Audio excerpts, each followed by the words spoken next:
So unless you understand this, Vedic astrology, aka Jyotish, or any form of astrology, will not be of any use to you. And in fact, it may actually do more harm than good.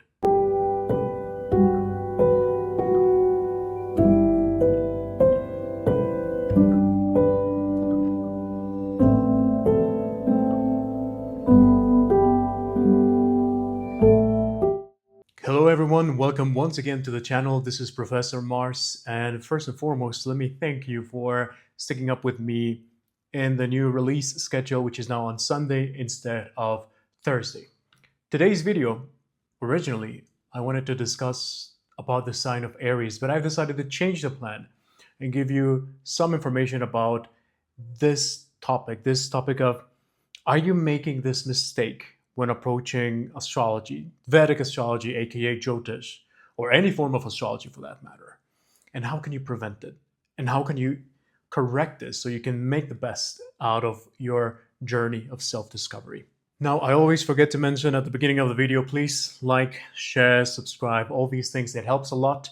Just go ahead and make sure that you like the video, you subscribe to the channel, and you share this video to anyone, because this is information that can really help any person to steer their life into more alignment, more spiritual guidance, and really understand themselves at a deeper level, which is going to help them in the long run. It's come to my attention that I rarely really introduce myself. I make these videos thinking about a lot of the people in my community, and they already know who I am, but it's good policy to introduce yourself as well again.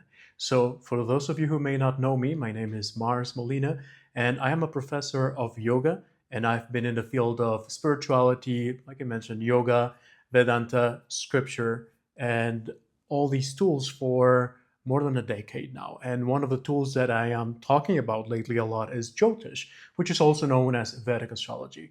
And these are tools that are used ultimately to discover more about yourself. It's a journey of self-discovery, it's a journey of self-mastery, and it helps you ultimately navigate life with more harmony, directed towards the purpose that you have come here to this earth for. So what is this video about? This video is about you and how to really use Vedic astrology, aka Jyotish, in the proper level, and make sure that you're not making this mistake that also happens in what we may call Western astrology.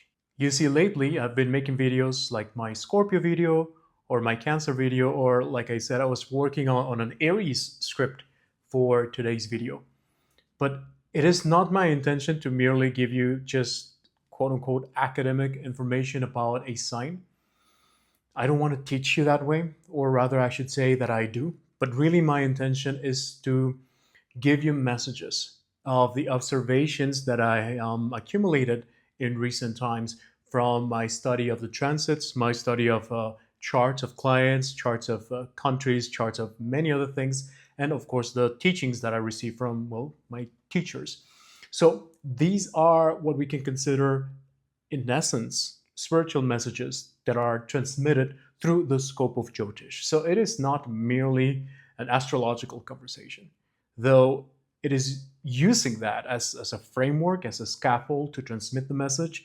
I am trying to reach deeper into you and provide you with some power, some insight, and some revelation that hopefully will help guide your life further and further. Now, when I was making the script of my video, I was going to say something along the lines of, because we were talking about Aries, this is for everyone who is an Aries, but it is also for those of you who may not be an Aries, but you're dealing with a lot of Aries people or Aries themes around you in your life. But when I wrote this next line, that's when it really clicked for me to change the message slightly. I mentioned, perhaps this video is for you, for the Aries part of your life. What does that mean? What do I really mean when I say that? And ultimately, this is what I wish everyone would understand about Vedic astrology, aka Jyotish, or really, again, any form of astrology for that matter. Because what do I mean when I say the Aries part of your life? Well, if you remember, a few weeks ago, I recorded a video in which I explained how you can take a look at your Vedic astrology chart and being able to read it and understand what it is that you're actually looking at. this Vedic astrology chart that you can get in the website or in an app that are available in my social media, as well as the Vedic astrology chart that you get from me when you get a reading from me. And in that video, I alluded to this. So let me explain. You are not a sign. You are not an Aries or Taurus or Gemini or anything like this. You are actually all signs. And if we're talking about the Vedic astrology part of things, you are actually all nakshatras, all 27 of what we may call the quote unquote Vedic astrology signs. You are all of them, all the 27 nakshatras. That is who you are. So you are not your quote unquote sign. You are not your ascendant. Your ascendant shows a fraction of who you are. It's just a piece. It's a piece of the puzzle. And if you fixate on that, you are really missing out. Or if you do what a lot of these modern astrologers do, and they give you, their quote unquote big three, my sun and my moon and my ascendant, and you only look at that, and then you identify with that, you are really missing out. You are missing, by just using 2 or 3 pieces of the puzzle, you are missing actually what the puzzle is, what the big picture of astrology actually wants to show you. And what's going to happen, you're probably going to end up like me, like what happened to me when I first encountered astrology way back when I was a little kid. See, story time. My dad, he would take me to the barber shop.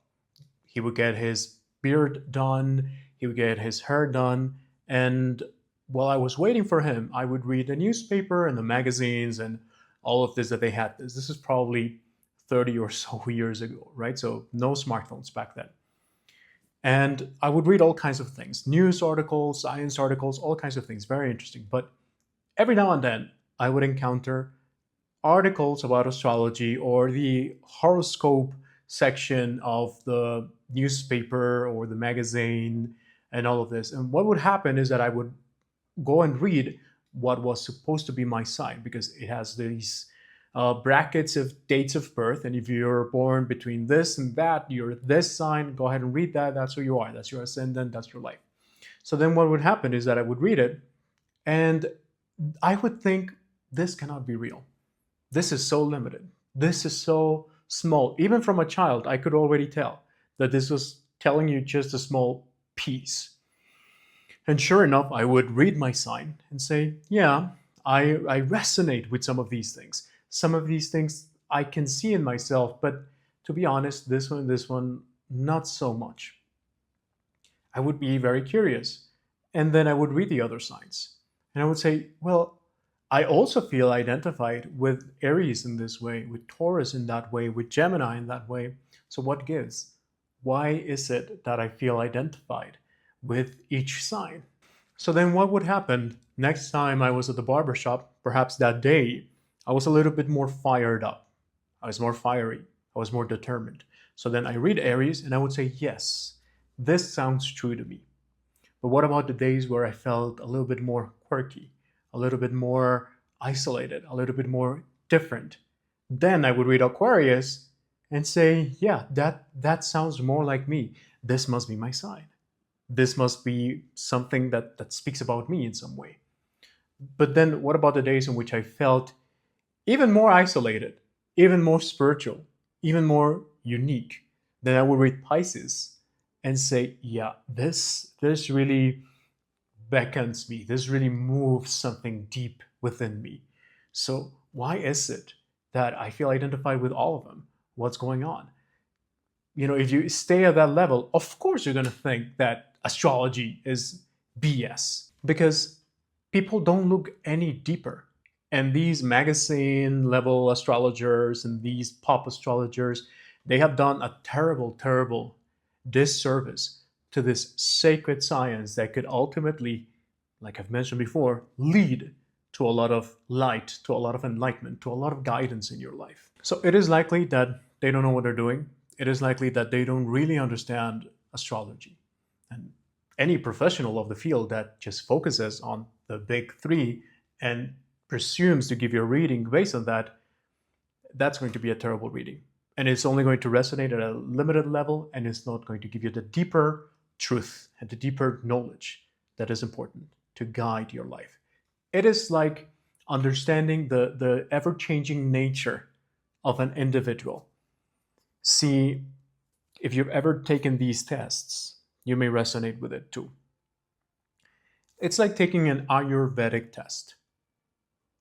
If you take an Ayurvedic test that you can find online to see how your doshas are and how you can balance them, what's going to happen is that, again, if you're in a very fired up day or in a very fired up season, if you take the test in summer and you've had a lot of encounters with hot-headed people and hot-headed situations, you're very likely going to gravitate to the pitta or the fire side of things much more. The same way that if you're dealing with a lot of people that are fiery, then you will identify yourself more with that. So that's the problem with these tests. They're not going to give you a real accurate reading because most people will answer depending on how they feel that day. So this is why they think astrology is BS. And this is also why taking these online tests of Ayurveda is still very limited.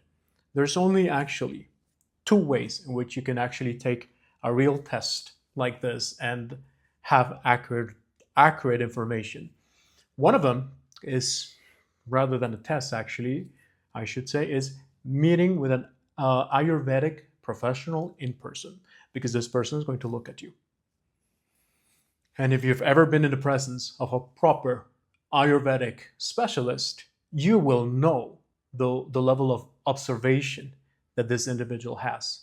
And if you allow them, then they will guide your life into great harmony. But you need to see them in person, and you need to submit yourself to their laser eyes so they can really understand you and observe you. The second way in which you can get an accurate reading is by deep, intense, keen self-knowledge, which, to be fair, most modern people, as we know, are allergic to self-knowledge, so that's going to be a little bit hard to find. Now, all this isn't to say that you're not supposed to resonate with all signs. That is not what I mean. Because, like I've said in the past, in this video and in other videos, you are all the signs. You are every single aspect. You are all nakshatras, all the 27 lunar mansions. But how are these signs happening for you in your life? What planets are playing a role in what houses, in what era of your life, in what era of the world, and what combination do all these points create as a cocktail, a cosmic cocktail of different factors coming together? That is how you understand yourself. That is how you understand your chart. So unless you understand this, Vedic astrology, aka Jyotish, or any form of astrology, will not be of any use to you.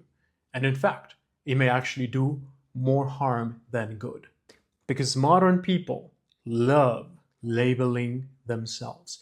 They love labeling the world, and this creates something called identification.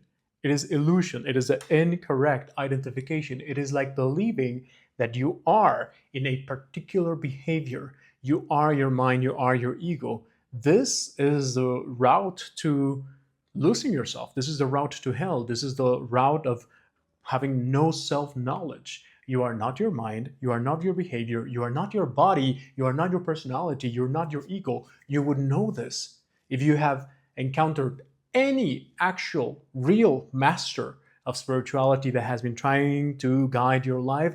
This is what they will teach you.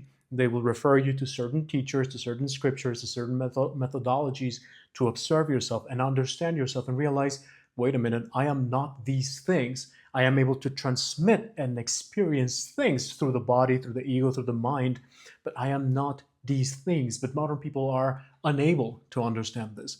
And what happens is that they identify themselves with their big three. This is my moon, this is my ascendant, this is my sun. So it is still the same. Do you see? It's still the same illusion. It's the same wrong identification. Ego, ahamkara, as it's called in Sanskrit, it is just that. It is just not identifying yourself with what you should be identifying yourself, and instead identifying yourself as any other thing. Incorrect identification. That's the ego. And then it becomes a spiritual ego. Oh, I am, this sign, therefore I am like that. I behave like this. I respond like that. I feel like this. I socialize like that. It is not quite that. So, how to better understand this? That is why we look at the whole chart. And what happens is that then you can understand, yes, there is an Aries part of my life. There is a Taurus part of my life.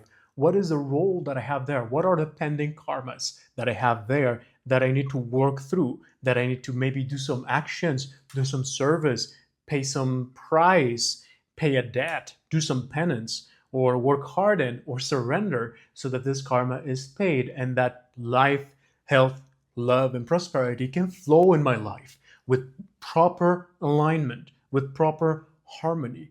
Thus, you surrender that falsehood, that wrong identification. You stop identifying yourself with it. So then energy flows. Prosperity, health, everything, love flows. This is the secret. To understand that it is not that a person is only Aries and that's it. They may not even be an Aries ascendant, but if they have a lot of Aries placement, you can bet your bottom dollar they will be a very fiery, very Aryan, very Aries-like person. You can quote me on that. You can hold me up to that. So a person will have the Aries qualities, the Aries traits somewhere in their lives. Just like they will have the Taurus.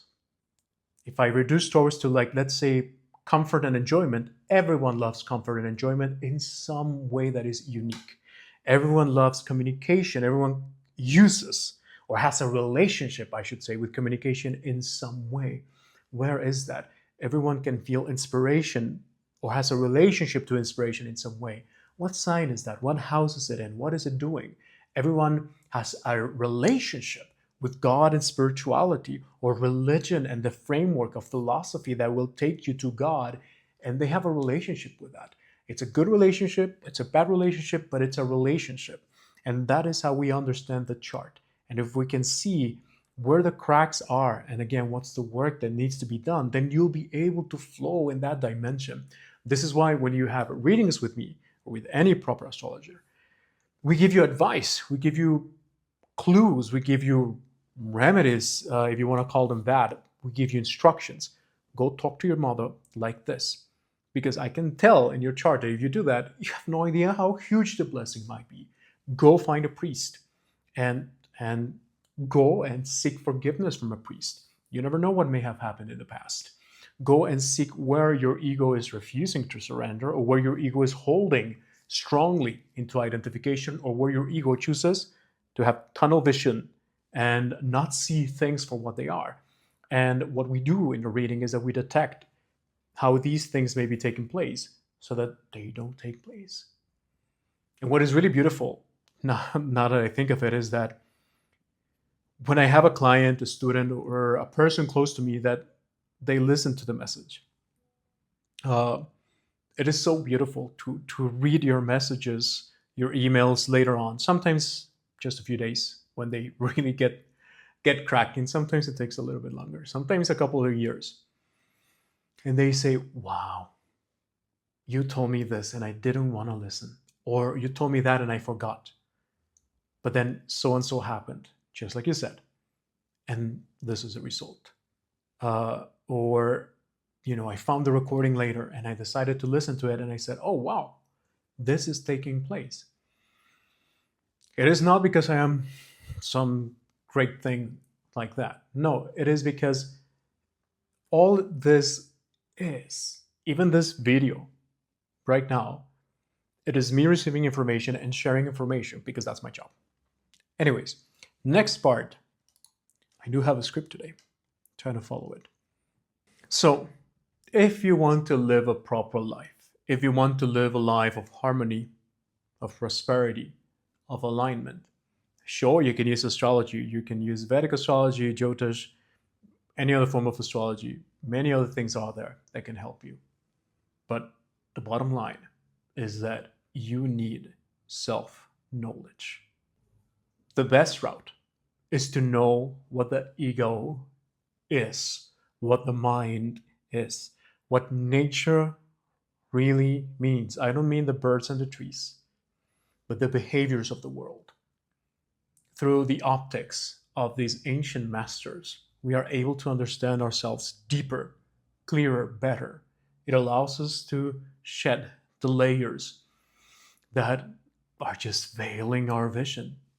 And those of you who have been with me for a longer time and have taken my, whether it's my yoga from scratch course or you've taken my meditation program and things like this, you know that I go into deep detail about how to understand these things. And it's always so beautiful to see when people finally sit down and start asking themselves, oh, yeah, now that you mention it, what is the mind? I have never stopped and wondered, what is the mind? How does it work? Really, what does it do? Where does it begin? Where does it end? What is its function? What is it doing for me? How can I make it work better for me? Can I even do that? Can I even make my mind work better for me? How can I better have a relationship with this mind, with this world, with this ego, with the world at large? And yeah, that is what I teach in my courses. So, like I mentioned, you are not just one sign. You are every single sign. So my advice to you is when I shoot a video and I say, let me talk about Cancer, let me talk about Scorpio, let me talk about Aries. Probably Aries is next because the script is already here. Understand that just because you're not that sign, it doesn't mean I'm not going to talk about you. You have Aries somewhere in your chart. You have Aries in one of your 12 houses. And in that house, that fiery nature that I will talk about when I talk about Aries will be there. Just like how that soothing, nurturing, mysterious nature is there in the Cancer part of your chart, and that deeper, mystery, dark, deeply obsessive but spiritual nature of Scorpio can also be there in your chart in some way. Haven't you ever wondered, in what way am I supposed to nurture and be nurtured? Well, that is what we look at in your chart. In what way do you need to be, I forgot the word in English, impetuous, have that drive? Well, that's the Aries part of your chart. That is how you engage the engine and start activating things. But I don't want to talk too much about that because that's the Aries video. So this is today's video / rant. Don't fixate yourself in one of your signs and say, yeah, that's what I am. That's who I am. That's not who you are. You are way more than that. But if you're able to change the understanding, I don't mean avoid the sign, but understand it in a deeper, more complete way, what's going to happen is that you will have greater self-knowledge, because then you will stop deceiving yourself, creating this illusion that you pretend that you don't know yourself. And you can start engaging yourself more actively in life. That is the whole purpose. That is the idea of today's video. So my recommendation to you is to take a more holistic look at your chart, notice every house and every placement. And of course, as I go along, I will talk about all the 12 signs and I will talk about all the 12 houses. And what's beautiful about this is that I will want for you to take the information of one house and take the information of one sign and put 2 and 2 together and say like, oh yes, I understand that the Aries part of my life is in the 4th house, meaning my home life, my safety, my emotions. Therefore, when it comes to this and this and that, my behavior becomes fiery and hot-headed and hard-headed. Does that make sense? Then you'll be able to understand Aries in each house. What does it do? And that is the beauty of self-knowledge and the beauty of Vedic astrology. That is my message to everyone today, aside from the fact that you all should be meditating right after this video, because if you're not meditating, what are you doing? I want to thank you all so much again for being here. Once again, like and subscribe. If you are interested in getting a reading, please contact my assistant. I'm putting the email throughout the video a few times as you see me do. Thank you so much for your time, and I look forward to seeing you next week. Take care.